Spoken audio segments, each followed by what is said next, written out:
Bismillahirrahmanirrahim. I am Dr. Muhammad Jalal, and the topic for my presentation is testicular torsion.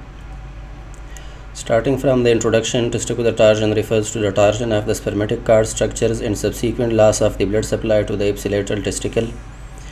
It is a urological emergency and it needs early diagnosis and treatment, and these are vital for the testicular viability and also for the fertility. It is mainly disease of neonates and adolescents, but can be occur up till the age of 50 years. The rate of testicular viability decreases significantly after 6 hours from onset of symptoms. Anatomy. Normally, the tunica vaginalis does not completely surround the testes and epididymis, which are attached to the posterior scrotal wall. Bill-Clapper deformity. The tunica vaginalis completely surrounds the testes, epididymis, and part of the spermatic cord, predisposing it to torsion. This congenital abnormality is present in approximately 20% of males and is bilateral in 40% of cases. Coming to pathophysiology, torsion occurs as the testicle rotates between 90 degree and 180 degree, compromising blood flow to and from the testicle, and this may be partial. Complete torsion usually occurs when the testicle twists 360 degree or more. Incomplete or partial torsion occurs with lesser degree of rotation. The degree of torsion may extend up to 720 degree. The twisting of the testicle causes venous occlusion and engorgement, as well as arterial ischemia and infarction of the testicle. The degree of torsion the testicle endures may play a role in the viability of the testicle over time. In addition, time is most important factor. One study concludes that if the time has lapse is 6 to 8 hours, then the success of the testicular viability is after detorsion is 90 to 100%. And if it is 12 to 18 hours, the success rates come to 20 to 50%, and if it is 24 hours or more than 24 hours, then the outcome is worst and ranges from 0 to 10%. Testicular torsion is of two types. First is intravaginal and the second is extravaginal. Intravaginal is the more common type, occurring most frequently at puberty. It results from anomalous suspension of the testes by a long stalk of spermatic cord, resulting in a complete investment of the testes and epididymis by the tunica vaginalis. This anomaly has been likened to a Bill-Clapper. Intravaginal type, it most often occurs in newborns without the Bill-Clapper deformity. It is thought to result from a poor or absent attachment of the testes to the scrotal wall, allowing rotation of the testes, epididymis, and tunica vaginalis is a unit in causing torsion of the cord at the level of the external inguinal ring. In this picture, if we see to the picture A, it is the extravaginal torsion, and the picture B is the intravaginal torsion. An abnormal mesentery between the testes and its blood supply can predispose it to torsion if the testicle is broader than the mesentery. Contraction of the spermatic muscles shortens the spermatic cord and may initiate testicular torsion. Mechanism of testicular infarction is testes rotates on spermatic cord, which leads to venous occlusion and edema, which leads to arterial ischemia and at the end infarction of the ipsilateral testicle. Coming to history is very important, and the patient will give you the history of severe unilateral scrotal pain. He may have previous episodes and then spontaneous resolution, and this pain will be related to activity, trauma, or maybe out during sleep, and a lot of patients will come at morning and will tell you that the pain was so severe that I woke up from the sleep. And it may be associated by nausea, vomiting, abdominal pain, and fever. Physical examination is very important. We will see the swollen, tender, high riding testes with abnormal transverse lie and loss of the cremasteric reflex. Diagnosis, mainly the diagnosis is clinical, but some investigation will help us and it will tell about the sensitivity and specificity. Nuclear scintigraphy, because it is a radiation, so it has limited availability.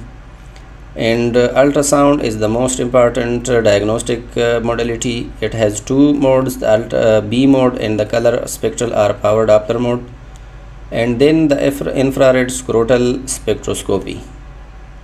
Coming to ultrasound for testicular torsion, sensitivity is 86%, specificity 100%, experience provider using color or power Doppler.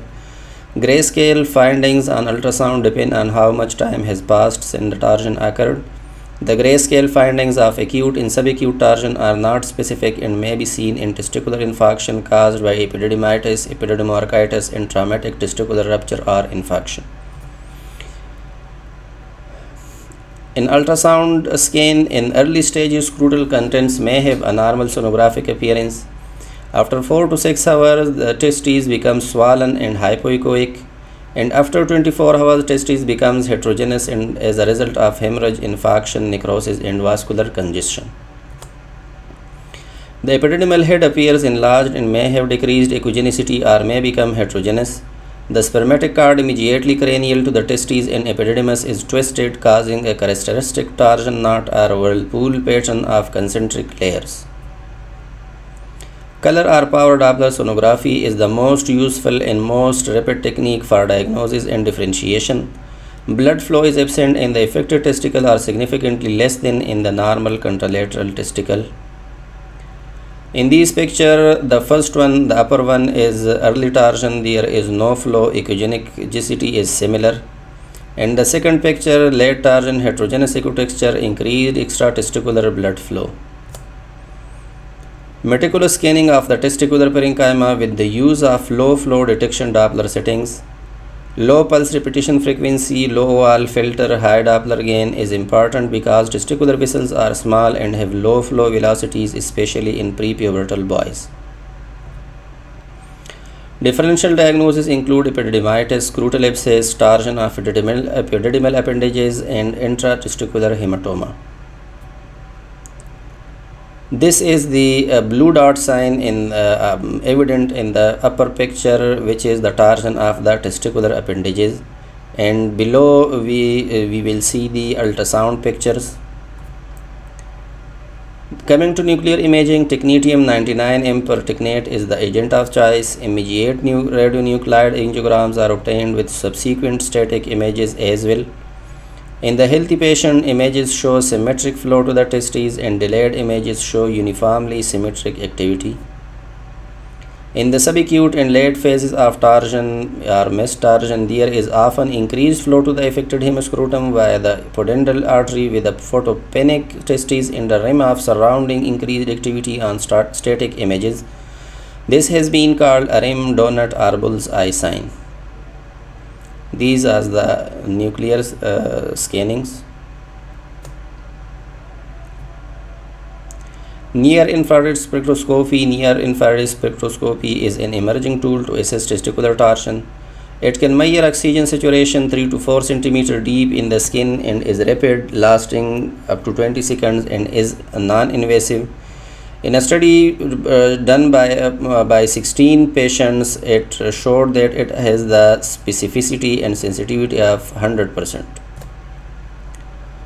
Coming to treatment, immediate surgical exploration is indicated for patients with testicular torsion, and there is mention in the literature that a favorable negative torsion sign is favorable. Then the loss of the testes are compromising the fertility of the patient. For reliable salvage of the testicles, surgical repair must occur within 6 hours of symptom onset. If treatment is delayed, the patient may experience decreased fertility or may require orchiectomy. Surgical detorsion is the definitive treatment for testicular torsion. Manual detorsion of the torsed testes may be attempted but is usually difficult because of acute pain during manipulation or the reactive hydrocele or the big size and subsequent pain of the testicle. Non-operative detorsion is not a substitute for surgical exploration, but it may improve rates of surgical salvage, can protect testicular viability in cases of surgical delay, and also provide significant pain relief. If manual detarsion is successful, that is confirmed by color Doppler sonogram in a patient with complete resolution of symptoms, that is pain, redness, and other sensations. The patient should undergo definitive surgical fixation of the testes before leaving the hospital, so that the operation can be performed as an urgent rather than emergent procedure. This is the manual of manual detarsion, which is mentioned that open book. So when we open a box, that type of we will do detarsion in that maneuver, and if successful, it will help the patient. Surgical torsion. Treatment of testicular torsion varies according to patient age. Neonatal torsion is controversial but is most often treated with elective exploration and contralateral arcupexy, because bilateral, synchronous or asynchronous neonatal testicular torsion has been described. In older patients, transfer the patient to the operating room for urgent scrotal exploration regardless of the number of hours since the onset of presenting symptoms. Intraoperative details. Either a midline raphe incision or bilateral transverse scrotal incisions can be made, and we will incise the tunica vaginalis and bring out the testes and do detorsion there. Then we will see the viability of the testes, and if we see the testicle, we know that this is necrotic, we will wrap this testes in warm saline gauze and will wait for 5 to 10 minutes. Then we'll see the viability of the testes. If the testes is necrotic, perform an archaeectomy. To prevent subsequent torsion, fix viable gonads to the scrotal wall with 3 or 4 non-exorable sutures. This is a testes after detorsion intraoperatively. EUA guidelines.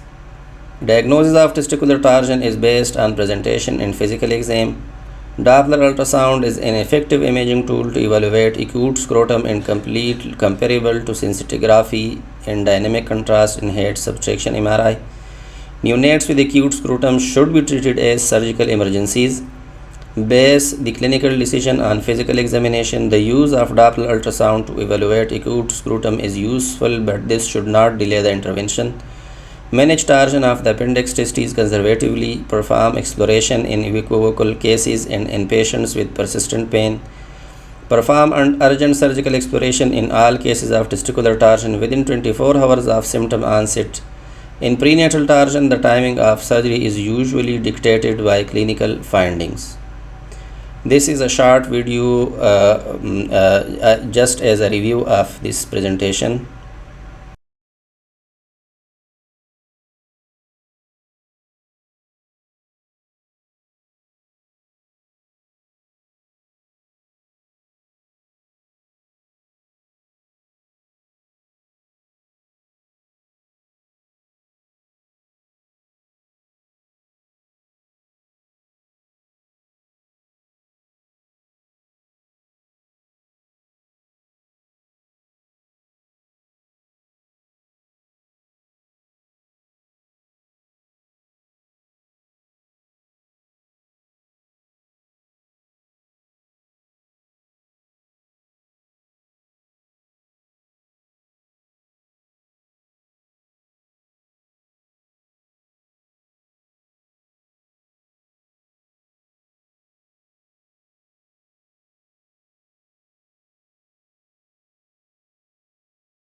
Any question?